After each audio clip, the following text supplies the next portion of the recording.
sahabat Polantas, ini di trotoar depan kantor gubernur. Ada sumur yang tidak tertutup, lebih kurang kedalaman 4 meter, ini sangat membahayakan.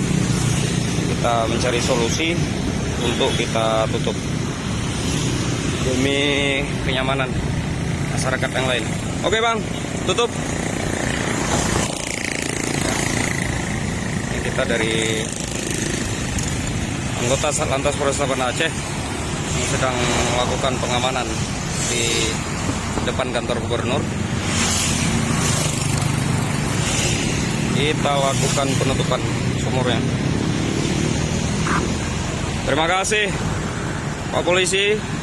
Langsung dipimpin Pak Kanit. Terima kasih. Assalamualaikum warahmatullahi wabarakatuh. Ya, minimal sudah tahan.